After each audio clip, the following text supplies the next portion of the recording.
I packed my roommate's stuff and sent it with his mom. He ignored bills while staying with his ex. I took him done being used. Hello, Reddit. This may be lengthy, and I apologize, but everything is pertinent to my situation. I am seeking some confirmation on whether I am in the wrong or not. I struggle with confrontation and find myself challenged in circumstances like this. To provide some context, I am a 32-year-old female, and my husband is a 43-year-old male. We reside on my family's property, where we inherited a large trailer featuring 4 bedrooms and 2 bathrooms. We live adjacent to my mother and my uncle. My mother, who is 47, had 2 friends staying with her while my grandfather was living at her home. She was living 4 hours away at the time, until he passed away in April of last year. These friends were responsible for day-to-day tasks such as breakfast, lunch, laundry, and dishes in exchange for a place to stay, only having to feed themselves. I took care of everything else as the primary caretaker for my grandfather. After his passing, my family gave both individuals a 32-year-old male, whom I will refer to as Luke, and a 36-year-old female, whom I will call Sarah, 2 days to secure new housing. My husband and I, feeling compassionate, allowed them to stay with us because I felt uneasy about the alternative. For 3 to 4 months, both of them lived with us rent-free. They received food assistance but no other support. They also brought along a cat for which Luke's mother provided food. After approximately 3 months, we informed them that they needed to find employment or another source of income, and we offered our assistance in filling out job applications. Sarah did nothing, leading to her eventual eviction about a month and a half later. Luke found a job, and we sat him down, expressing our willingness to help him get on his feet and save for his own place and car. We drove him to and from work for 4 days each week. Although it was a short drive, it required early mornings. Additionally, we had to wake him for work since he often slept through alarms. We charged him $100 a week to cover utilities, electricity, water, trash, internet, and gas. I also purchased all the usual household necessities. Unless I specifically requested certain items, he didn't contribute anything, such as toilet paper, laundry detergent, or dish soap. It is important to mention that my husband works part-time while awaiting spinal surgery, and I work full-time from home in the healthcare sector. Surprisingly, Luke earned more per week than I did, as he had no insurance and managed to save over $1,000 while I struggled to cover the basics, but I didn't mind since we considered him a friend. We would care for his cat when he visited friends or his mother for a few days, and he would assist us with our dogs when we had doctor appointments that were 2 hours away. I have chronic illnesses. 3.5 weeks ago, Luke informed us that his ex-wife had invited him to visit for a few days to spend time with his child. We were thrilled for him, so he went to visit after we agreed to care for his cat and assured us he would return in a few days. He stayed about 45-50 minutes away, and his workplace was only 4 minutes from our home. He ended up being gone for a week. His friends took him to work from Tuesday to Thursday, and my husband picked him up on Thursday afternoon, 5 days after he initially left, to drive him 15 minutes to meet them. My husband informed Luke that the water bill would be cut off if it wasn't settled by Monday, and that I was about $30 short, so I needed his contribution. He had paid $100 each week. Luke agreed, saying it would not be an issue. However, the weekend approached, and he completely ignored us. Despite our calls, texts, and messages on Facebook, he did not respond. Finally, on Monday, after I had overdrafted my account to pay the bill, he called to relay that he had been fired the previous week and his phone had died because the charger was malfunctioning. He informed me that he didn't have the funds to pay his share. Later that day, I ran into him at a grocery store, and he essentially said he couldn't pay us due to using most of his savings to support his daughter and ex-wife, and he was being offered a place to stay there to assist with their bills. I reminded him that we were 2 months overdue on the electric bill, which totaled nearly $1,300 for both months. We had fallen behind 2 months after they moved in because trying to accommodate them financially had strained my income.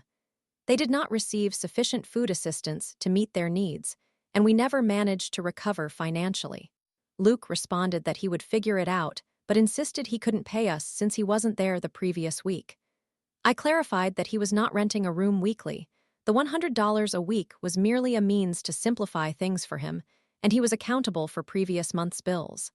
He assured me that he'd get it sorted and wouldn't leave us hanging, stating that this conversation took place on the 9th. I informed him that I needed to pay over $650 by the 20th, or our electricity would be shut off.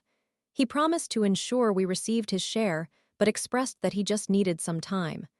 I agreed and offered to assist him with his taxes at no charge, asking him to keep us updated. That was 3 weeks ago.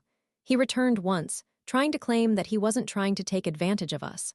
My husband had to go through our bills and do dates with him, as if he were a child, to illustrate how much he was leaving us behind in overdue payments. Additionally, we have cared for his cat for almost a month now. He only left $20 for litter and food, which isn't sufficient. Our central air conditioning unit is not functioning, so I have had to use a heater overnight to keep the cat warm during the cold nights, and she seems quite miserable. We already have 6 animals of our own and cannot introduce her to our cats because our female cats are not welcoming to unfamiliar animals. Luke continues to act as if his partial contribution towards our bills is a favor and reacts as if I'm being unreasonable for feeling upset. All I did was ask, "When are you coming to pick up your cat and belongings?" His response indicated that I should bring her to him. He expects me to drive nearly an hour to return this cat after leaving me with 2 overdue utility bills of $600 or more and 2 water bills of $86 and $95, in addition to all his cat's expenses. He even had his mother call me, asking if I could assist him with his taxes. We have barely spoken to him since our encounter at the grocery store, and his posts on Facebook center around how real friends do not act a certain way and how treachery surrounds him. Apparently, he has never lived independently and lacks a thorough understanding of how responsibilities work. His mother is upset about it, and we share a good relationship. She knows how much we went out of our way to help him and is also angry about the impact this situation is having on his cat. After 2 weeks of his absence, she lost her voice from yelling at him and is not pleased. She has offered to pick up the cat and all his belongings to take them to him. However, when I asked Luke last week if he wanted me to send it back with his mother, he acted as if I were being difficult and insisted he would retrieve it when he was able. Both my husband and I feel that he is utilizing us as a fallback option. We, along with his mother, believe that the ex-wife is manipulating him and will likely eject him the minute he is of no further use. Therefore, we suspect he is attempting to leave his belongings here until she decides to kick him out, at which point he would try to persuade us to allow him to stay, but we have reached our limit. This marks the 4th individual in 2 years who has run up our bills and left us in financial disarray. Am I in the wrong if I pack up everything and have his mother take it to him, informing him he cannot return? Would that make me unkind? Honestly, I just want the space. We have plans for that room and are tired of being exploited. Story 2. Stopped visiting my Aunt Lena after 10 years. She belittled my help, and even my cousin joined in. I became heartbroken and unsure. For context, I, 18 years old male, have an aunt whom I will refer to as Lena, not her real name. Lena and I have been communicating since I was 8 years old. We have maintained a strong connection ever since our initial meeting. She lives within walking distance of my home, which is a coincidence. After discovering that she resided nearby, I began visiting her for 1 to 2 hours nearly every day for the past 10 years. We have developed such a bond that I sometimes accidentally refer to her as Mom, and she occasionally calls me son as well. Last year, Lena's son, my cousin Luke, not his real name, made the decision to enlist in the military. One day, Lena informed me that Luke had graduated from military school, and I thought it appropriate to send him a text message. The details of the conversation are private, so I won't share everything, but I will provide a summary below. The conversation between Luke and me, "Hey man, congratulations. I heard you graduated and I am really happy for you." Luke, "Thanks, I wish you the best. You already know this, but your mom is extremely proud of you. Every time she talks about you, her smile and her eyes reveal how happy and proud she is that you are pursuing what you are pursuing. Keep moving forward and ignore any haters if there are any." Luke, "Hahaha, thanks, I know. I hope you all are doing well." We are, and your mom is fine too. She is a strong and independent woman. She can take care of herself just fine. I visit her almost every day, so you don't have to worry too much about her. Just focus on yourself. Luke, thanks for keeping an eye on her. Call me if you need anything. Me, no need to thank me. I enjoy talking with her. We laugh and converse for hours, so it's no trouble. Just enjoy your time where you are, and I will keep her company and assist her if she needs it. I have to go, so talk to you later. Goodbye, Luke, bye. The following day, when I visited Lena, I mentioned that I had chatted with Luke and showed her the conversation. This is when I received a significant surprise. She burst out laughing and said, "You really said that?" Me, I was confused and asked her, "Said what, Lena?" "You said I enjoy talking with her and we laugh and talk for hours, so no problem. Just enjoy your time where you are and I keep her company and help her if she needs it." Me, "What's wrong with that, Lena? Do you really believe what you said? First of all, you claimed I enjoy talking with her, but you barely start a conversation. I do most of the talking, not you." Me, "So what? You know that I have often stuttered when speaking since childhood, not as intensely as I got older, so I don't like to talk much. However, I still enjoy our conversations and don't mind the stutter." Lena, "Okay, whatever, but you also claimed that you help around here. You do nothing. Why would you say that? You are just confusing my son. Don't text him that. You don't need to lie to make him feel better." I was taken aback by her words. Someone I regard as a mother could express such hurtful things to me so casually. I replied, "I may not do much, but when you call me to help clean the cars or feed your dogs, or when you need assistance with groceries, I help. I also babysit my niece. I'm not trying to brag, but I do help. It's not a lot, but it is what I can offer." She just looked at me and replied, "If you say so, but to me, that's nothing, to be honest." I felt so sad that I could barely speak after that. After futile attempts to keep the conversation going, she asked, "Are you okay? You seem upset." I transitioned from feeling upset to feeling angry. I wondered whether she was oblivious to how her words affected me or if I was overreacting. She has a tendency to be brutally honest, but does that give her a free pass to speak to me in such a manner? I responded, "No, not really. I just have a headache and don't feel well, so I should probably head out." She said, "Really? But you just got here. However, if you want to go, I won't keep you." After returning home, I sat on my bed and broke down. For the next 5 days, I didn't call her. My mother noticed something was wrong, as I had suddenly stopped talking to my aunt. On the 5th day of silence, my mother approached me and asked, "Is everything okay between you and your aunt?" "Did something happen?" I inquired. "How did you know?" She replied, "I just know, so what happened?" After I explained, she told me, "You know that we Latinos often joke around and don't consider our words." I'm not making excuses for her, but perhaps she just didn't think before she spoke. My mother always tries to see the positive side of things, or maybe she just wanted to comfort me. I responded, "But what if she truly meant it?" My mother advised, "Then she owes you an apology. If she doesn't apologize, perhaps you should consider visiting her less frequently or stop talking to her entirely." She assured me that the decision was mine to make. After reflecting on it for a while, I decided to visit her the following day to discuss what she had said and why. Upon arriving at her house, Luke called. I remained quiet because he doesn't get much time to speak with his mother, and I wanted to allow them to converse. About 5 to 10 minutes after Luke's call, my aunt brought up the conversation between Luke and me. I thought I would finally have the chance to address it with both of them, but before I could say anything, Luke remarked, "Oh yeah, I agree.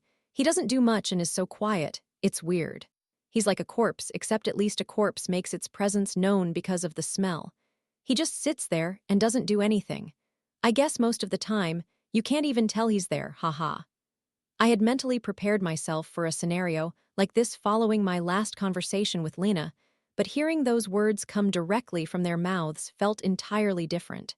I said, "Hey Luke, how are you?" He sounded surprised and asked if my cousin was with me. Lena replied yes. We spoke, and I again left early because I was not in the mood to be around them. Since that day, I have visited her sparingly. She doesn't seem to care and hasn't asked why I now only visit her 2 days a week.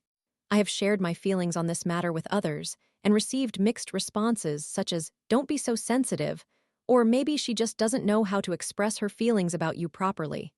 However, I have also heard comments like, "She is unkind and shouldn't talk to you that way." My question is, am I in the wrong for not visiting her as often as I used to? Should I have handled the situation differently? Does she owe me an apology? Or should I continue visiting her, helping more and engaging in conversations with her? Has anyone experienced something similar, and what advice can you offer me? To address some questions you might have. No, I did not end up discussing the issue with Lina, still haven't, because I was too emotional. I still am. This happened a few days ago and did not want to appear weak in her presence. Lina is my father's sister, for those who are curious. I still communicate with her, just not as frequently as before, and the same goes for Luke. My niece is a 2-year-old boy whom I babysit whenever my aunt is unable to. He is my cousin's son. I have 3 cousins, and the oldest has a child whom I care for when no one else can. I also spoke to my mother about the second incident involving Luke and Lina, and she agreed that Lina crossed a line she shouldn't have. She assured me that whenever I am ready, we can discuss this with Lina, but only when I feel prepared, and she would be there if I wanted. Lina has never made excuses nor apologized to me. Lina has not asked why I have reduced my visits. Perhaps she simply doesn't care. I hope I have addressed all your questions, and if I made any spelling errors, please let me know. Also, feel free to ask if anything in this narrative was unclear, and I will provide clarification. I apologize for the lengthy account. I just wanted to express all my thoughts. If I did something wrong, feel free to call me out on it after all. That is why I posted this. To seek your opinions and advice on what my next steps should be. Story 3. I, 35F, think I have to distance myself from my best friend, and I am heartbroken over it. This occurred over the past weekend, and I feel as though I am digging myself out of a ditch I did not even realize I was in. It began with a lunch date with my best friend. I will refer to her as BFF, because I cannot be 100% sure she does not use Reddit and one of her daughters. She had promised me a lunch date for my birthday last month, but due to her children getting sick and then both she and her husband becoming ill, we had to postpone the date for a while. I had no issue with that, since my husband and I have been dealing with various crises, figuratively, as we are government or federal workers, at work due to all the recent turmoil unfolding in the government. The lunch date started off wonderfully. I received hugs from them, and her daughter expressed that she misses my husband and me. Their children refer to us as aunt and uncle, and we caught up on how their household is managing. Just before this lunch date, my BFF asked me to discuss with her second oldest child the possibility of obtaining a job where I work, as he had a phone interview and was extremely nervous about what to say or ask. Now, the young man is 19, so naturally, he will not start off in any higher position, and he would have to wait for a security clearance background check to be completed regardless. However, I provided him with all the information I could about the culture at the shipyard where he would be employed, along with what he should inquire about and what he should avoid discussing in his responses. My BFF knows that I started my career at the shipyard as a janitor, and that I had an excellent reputation among everyone I worked with, so my name carries some weight as a dedicated worker there. For context before his interview, my BFF admitted she did not know how to assist her son, as she had been out of the workforce as a stay-at-home mother for almost 20 years. Therefore, she was unsure how to prepare him for his first formal interview. This is the reason she reached out to me. However, at the lunch date, the first thing she said regarding the interview was that she attempted to answer the questions for her son while standing right next to him. She then emphasized to the interviewer that she was well informed about the interview process because she conducts interviews in real estate now. I was taken aback by this sudden revelation from her and simply stared at her, fully aware that she had just jeopardized her son's chances of securing a position in the company. Nevertheless, I did not want to speak negatively about her or her approach in front of her daughter, so I held my tongue and expressed hope that he would receive a call back. Later, we gathered at their home over the weekend for drinks and a late dinner because BFF's husband expressed a desire to spend time with my husband. It dawned on my husband and me that regardless of what we said, they would never truly heed our words. Once the children dispersed to their rooms and play areas, my husband mentioned that he was anxious about potentially losing his new job with the federal government due to the ongoing probationary period. He is a manager who has been working extended hours to revamp his department and ensure compliance with regulations.